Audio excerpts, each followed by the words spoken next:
All right. Let's get back into it. Okay. We are sharing the screen. Took my glasses off because like the glare was kind of like tripping me out. Um, so let's keep it moving. This is part 2 of the birth mood masterclass, getting in the mood to birth. Okay. Shrunken. So if empowered means give authority to, what does shrunken mean? It means contracted or lessened in size, extent, or scope.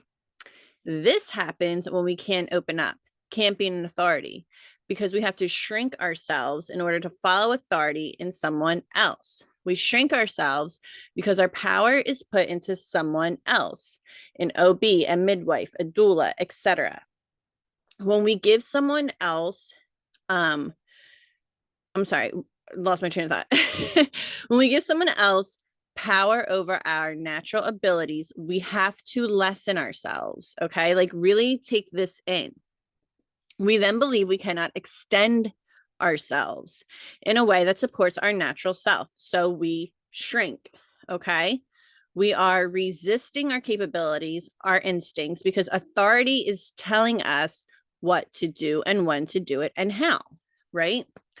Which is why we see many women who aren't prepped for birth go into the hospital and end up with many interventions, ultimately resulting in an avoidable C-section. Okay. The women handed over their authority and shrunk themselves to fit the mold. If you truly desire a planned C-section because for whatever reason, then let it be due to your empowerment, not because someone else took power from you. Okay. Just know the full risks involved. And I go over C-sections in full detail in ANS birth course. Okay. Shrinking yourself, holding your authority over again, or handing it over again, right, results in oxytocin not being pumped, because your mind, body, soul views what's happening as unsafe and stalls labor. Hence, all of the interventions occurring. Journal out anytime you shrunk yourself for someone else's ego. How did that work out for you? Have you handed over your authority of pregnancy and birth? Because it's never too late to take it back. How will you take it back? Get that. Okay. Fearless. You know, I always talk about being fearless. Becoming fearless of birth is truly a result of all the supporting moods I go over today. Being fearless is powerful because it leaves zero room for adrenaline, right? I've been chugging my coffee, so being pregnant gives me like some indigestion. Sorry. Zero room for oxytocin to be interrupted. Zero room for any of the counter emotions to creep in. Can intrusive thoughts try to find a home in your brain? Yes, of course. But the power of being fearless is being able to recognize that it's an intrusive thought and not intuition. Ultimately, kicking it to the curb, right? It is not welcome here. To be fearless is to be in the mood for birth. Yes, sometimes learning all the things about birth can bring on fear. However, knowledge is power. Okay. Are we playing small and in a victim mindset that we are allowing our growth to bring fear? Or are we empowered to know that our growth creates fearlessness? Birthing fearless is sometimes pain-free, orgasmic, euphoric, since there's nothing blocking oxytocin and endorphins. Intense? Yes. Okay. But painful? No. What does fearless birth look like to you? What does fearless look like to you? What could you achieve if you were truly fearless? Write those down, answer them during your homework. Okay. Fearful. Whew. It is so easy to be fearful. It's almost comforting to some. right?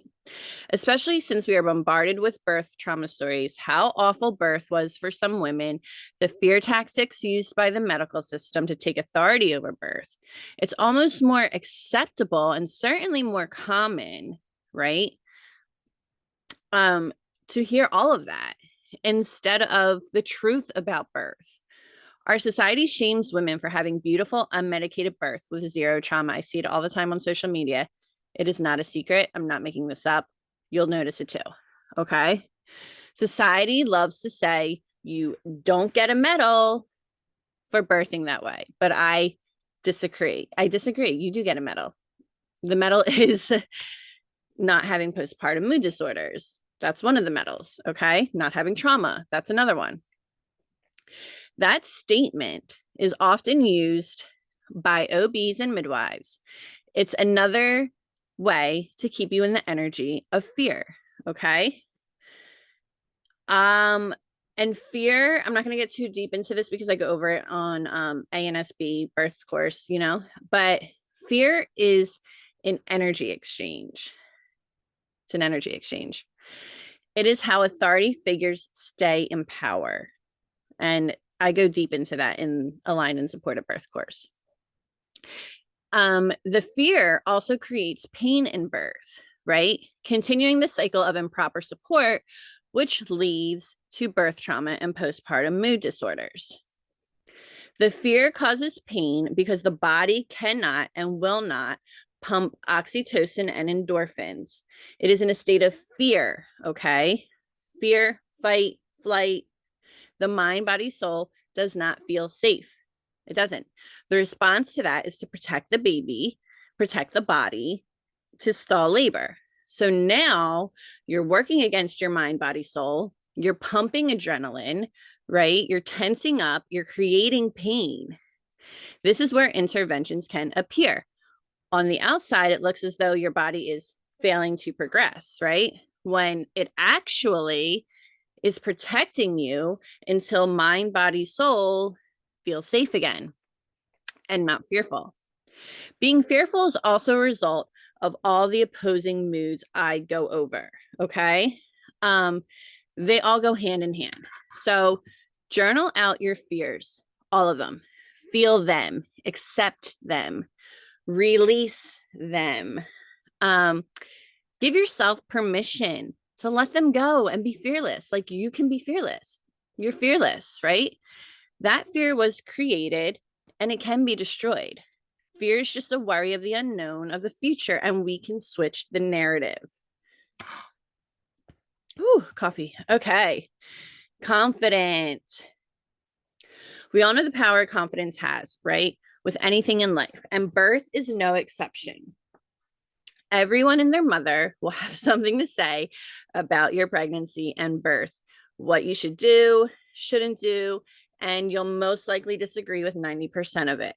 Your confidence in yourself, your body, your baby, God, your choices will make navigating it all a breeze. Okay. It will tie into boundaries as well, which I go over later. And when you're confident in pregnancy and birth, you aren't easily influenced to do something you rather not. Your confidence is fueling labor. You're able to trust the process wholeheartedly with zero doubt. Your energy is empowering to anyone in the room. Your baby is drawn to you more than ever. Becoming confident can take time and practice, and that is okay, right? There's this one coach that I used to see. Her name is Paige, and she would famously say, "Competence breeds confidence," something like that. I might have whatever, but anyway, competence breeds confidence, and it's true.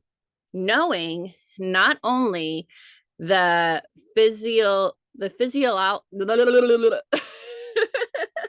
the physiology, the biology, but the mindset of birth is what will build your confidence. Okay. It is the path to get confident in birth.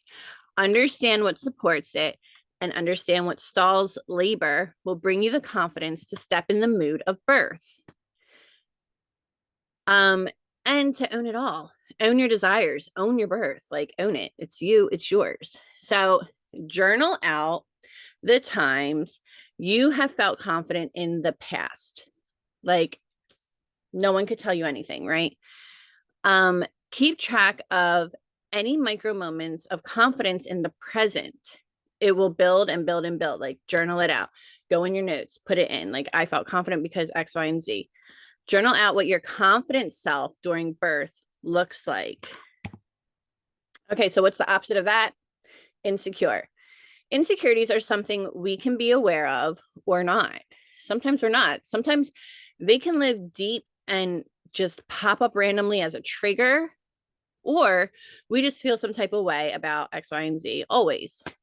When it comes to birth, there are some physical insecurities that I have encountered with women I've coached. I went through them myself before changing my birth mindset and experiencing birth. And I say they're silly because they are, but I'm not poking fun at anyone's feelings. They're totally valid. But again, been there. However, once you break through some of the physical ones, you'll feel the same. A common one is women are so worried they're going to poop when they give birth. And it's like literally no one cares. They're worried what others, especially their husband, will think. And it's like, girl, I mean it with all love, but no one cares about that during that moment.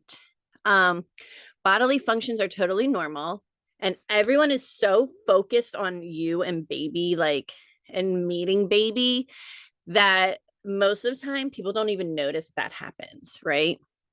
This is one example that I like to give since it's the most common.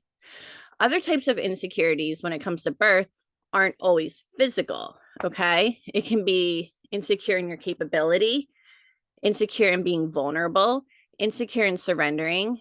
Whatever it is, physical or not, they all will affect you the same.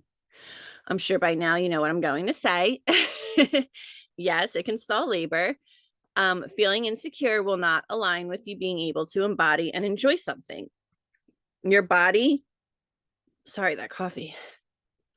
Your body won't be able to support the flow of labor if your mind isn't comfortable with it. Okay. Again, that primitive brain can kick in and tell the body to slow down. It is not safe. It's not a safe time. Exploring your insecurities prior to labor is more great birth prep. So be real with yourself, own it. It's okay. Like everyone has an insecurity. It's just owning it and breaking it.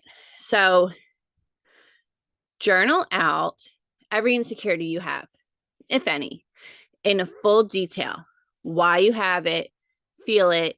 Then again, give yourself permission to be secure and confident, to get rid of those insecurities because they do not serve you. Journal out what you are like without those insecurities, what your birth looks like without those insecurities. Embody that feeling. Anytime that an intrusive thought of an insecurity pops in your mind, say, thanks, but no thanks. I am completely secure with every part of me and what I'm created to do. Okay, intuitive.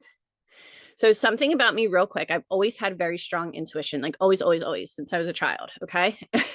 And it was always right on point. I've made huge decisions from my intuition alone. And I fully believe it's all one needs.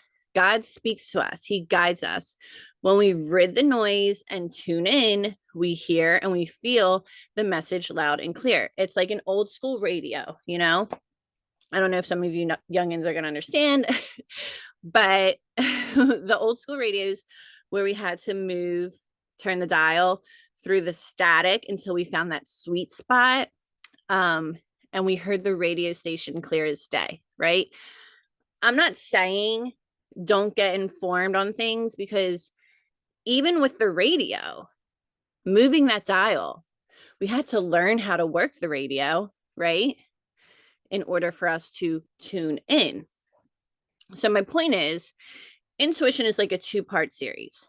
Yes, inform yourself, learn all the things, but don't just use book knowledge to make a decision. you also must figure out what feeling to listen to. And I always had somewhat of a hard time explaining exactly how to differentiate fear from intuition, or just knowing that it's your intuition speaking to you, until I heard a coach that I also am seeing, named Allie Ninfo, who is amazing, amazing. Look her up if you're into intuitive coaching. But anyway, I take her classes and learn so much from her. And she explains it in this exercise format, right? So I'm going to say to you, smoking cigarettes every day is healthy for me. And you're going to feel something, right? Like a weight in your stomach, or a knot, or maybe in your throat, anywhere in your body, but it's not a good feeling, right? That's how you know, okay, this isn't it, right? That's how you know that's not like something to go with, right? So now I'm going to say, clear all that out. I'm going to say to you, I am beautiful and pregnant and excited to meet my baby. Now you may get a feeling of tingles, air, light, like a sensation that just feels right. That's how you know you should trust your intuition. That's the feeling you always want to feel when it comes to your intuition, because God is communicating with you through that. Two very different feelings that either say yes or no. Now, being in tune and following your intuition is the only thing many women, myself included, need for labor and birth. You're able to then move your body instinctively to support labor, know exactly what positions to get into, know if you want to be touched or not, as a form of support, know that your baby is descending and safe, and almost in your arms. Gosh, this coffee. Being pregnant. Deciding if you want to change locations of where you birth, maybe from home to a birth center or hospital, because your intuition is guiding you. Maybe you change your mind on any pain relief and just want to go with it naturally. You want to get in the water, sit on the toilet, before anyone else, before anyone else, if a medical attention is needed, God forbid, or if you can be unbothered. So following your intuition is supported by all of the other feelings, energies I went over that also support birth. So journal out anytime your intuition was right, what it was like, how you felt. Journal out, how you felt during the exercises we did. Be more mindful with your intuition on an everyday basis. Even the smallest decisions count. Okay. Now, opposite of that, overthinking. Believe it or not, I always struggled from overthinking everything, literally everything. I can say wholeheartedly that it can and it will interfere with your intuition. It was always a battle for me, right? And a lot of women, overthinking stems from things as insecurity, fear, people pleasing, uncertainty, or even trauma. I remember one thing I struggled with in school when taking tests was overthinking. Questions that I gave no thought to and just went with how I felt, my intuition, I'd get correct. When I'd go back and start to overthink certain questions, I get them totally wrong. Interesting, right? It was wild because it was always the easy questions I would overthink and get wrong. The hard stuff was always right. And this carries on in everyday life for many women. You are overthinking the simplest thing, overthinking the thing you are literally created to do, right? Again, it's one thing to be informed, but it's another thing to obsess and overthink it all, which will prevent you from being able to fully surrender to the experience because you're too busy overthinking every micro moment that is occurring. Like, how long is every contraction? How much time apart are they? Is this real labor? What about my waters breaking? But my OB said this could happen or that could happen. If I don't do this, then this could happen, and so on and so on and so on. So for some examples of overthinking, imagine instead just following your body, your intuition, flowing with it all so the oxytocin can freely flow, right? That is not possible when you're micromanaging labor. It's not. Overthinking each moment or each possibility, each risk? Yes, many women can be concerned about risks, which tells me there are underlying fears needing to be addressed, possible control issues, and the inability to stop overthinking. Because let's keep it a G, right? There are risks with everything in life, everything. There are risks with every single type of birth. That's the mystery of life. That's God. But what's also God is our ability, permission, and power to let it go. Trust mind, body, soul, intuition, God, baby, and just flow. Overthinking can cause anxiety, which creates what? Fight or flight, adrenaline, all the things that do not support birth. So for your homework, journal out every time you overthought something, as many as you want. The emotions involved, the outcome, then ask yourself, what would I feel if I stopped overthinking? What would my birth look like if I stopped overthinking? Be very mindful. Force yourself to step in its path. Don't let it overpower your intuition. Okay? All right. Boundaries. I love how boundaries are being talked about more and more, and how everyone seems to be becoming more aware that boundaries are a thing, a necessity, really, not a bitch mode way of being. I try not to curse. They're needed with everyday life, but most of all with pregnancy and birth.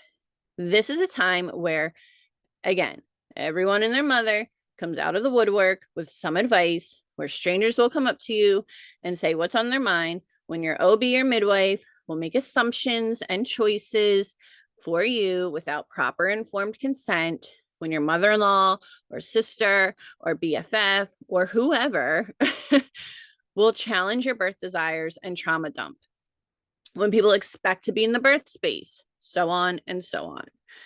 My theory with it all is, real quick, that as men and women, we are instinctively born with wanting to either protect or support the pregnant women in our village, like primitive times. But as we as humans have become so far disconnected from our instincts, from our God-given powers, that they don't know the right way to do it. So they just say what's on their mind. And for the most part, no one has ill intent, but it's definitely not helping, right? Boundaries, and I mean strong walls up boundaries, will make you feel so safe during it all and allow all the previous emotions, energies, feelings flow through you. It may feel tough at first to enforce any type of boundary while pregnant, but it's worth it. Every single time, pushing yourself to have the confidence, listen to your intuition, and voice your boundaries will transform your birth, transform how you birth, keeping your birth space safe. Think about other mammals, okay? Other mammals in the wild, the boundaries they have, the ways they keep their birth space safe and sacred. Think they're just letting any animal waltz on in and be a threat? No, absolutely not. Then birth would not happen. Having boundaries will keep you in the mood, aligned, and supporting birth. When we don't have boundaries, we get walked all over.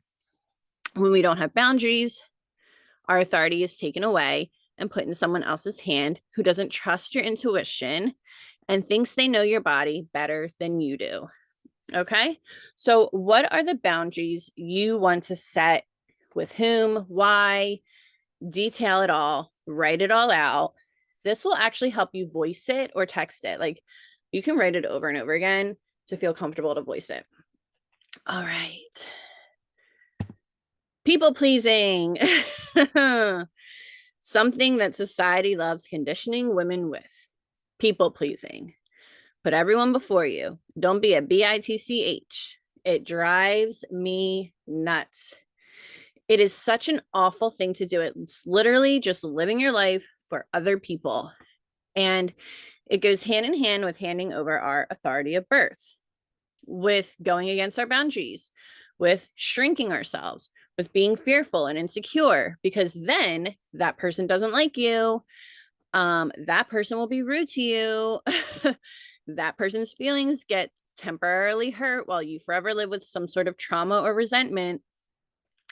It's agreeing with your OB or your midwife because you don't want confrontation or you don't want to be difficult, even though what they said goes against your intuition, boundaries, desires. And it is making sense how one set of these emotions, energies, feelings all support labor and one set goes against it. Like, is that clicking? I hope so. All the emotions, energies, feelings that support birth are very feminine energy qualities. Okay. The others are to suppress that. So, people pleasing will cause you to agree and do things during labor and birth that you truly do not want, that do not align with you. But you are so worried and overthinking about hurting someone else's feelings, you just do it. It's purposely hurting yourself, sabotaging your own birth. Getting rid of people pleasing will serve you like no other. Been there, done that. Trust me. It will unleash this powerful woman who gracefully takes 0 Fs, takes 0 crap. It's not being a bitch. That's just society's way of taking your authority from you.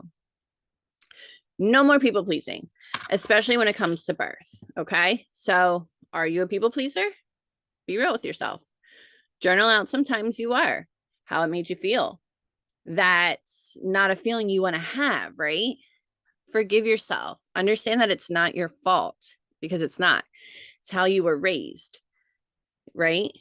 Give yourself permission to release that way of life and step into the version of you who sets boundaries and does what's best for her and her family, not everyone outside of that. All right, you guys, real quick, a recap. So we see how getting in the mood of birth requires mindset work. We see how this kind of birth prep supports the physical process more than any kind of birth prep, since the mind is what tells the body what to do. The body responds to the emotion, energy, feeling the mind and soul are putting out. Okay. This is the most important birth prep, I'm telling you. So, my gift to you to keep this mindset shift going, I'm gifting you my Aligned and Supported Birth course at $200 off. Keep the momentum, continue the birth prep with a special offer. So, what is inside Aligned and Supported Birth? Well, there's pages and pages of journal prompts to break through limited beliefs around birth, over 10 videos on more limited beliefs that you need to rid in order to support birth. For example, releasing due dates, all about fear, let go of water births, trust issues, so many more. All about informed consent, all about inductions, all about medications, all about cesarean sections, all about breastfeeding, a nourishing meal plan by my husband, who's been a personal trainer and made custom meal plans for multiple clients over 12, 13 years. There's also bonuses, including when to go to the hospital, brain and birth plan templates, which you learn what those are in the course. My fave pregnancy essentials, John's fave supplements, what to pack in your birth bag, affirmations, Bible verses, prayers, a very special birth trauma debrief with my good friend Tiffany Holmes. And the value of this course is insane. Insane. I'd say at least like $2,300, no problem. I could easily charge $2,000, $1,000, $1,500, you name it. This course is only $497. Okay, $497. Plus, you're getting $200 off just from doing this class with me. Your total investment for this course is $297. It's literally a steal. It's what you deserve. Your right to break free from society's programming that suppresses your God-given feminine energetic power and authority of your birth. Now, the course drops on March 26th. You can use code MOOD at checkout once it is live, and have the birth you desire. So thank you so much for being here. I hope this is getting you in the mood for birth. It makes my heart so full knowing you want to shift your mindset and do the powerful work. So stay in the mood. Make sure you join my private Facebook group. Just search Aligned and Support at Birth. Add me on socials. DM me any questions. I'm the Pure Doula everywhere. Binge the podcast. Let's just keep in touch. Love you all. Love you all. And enjoy your day.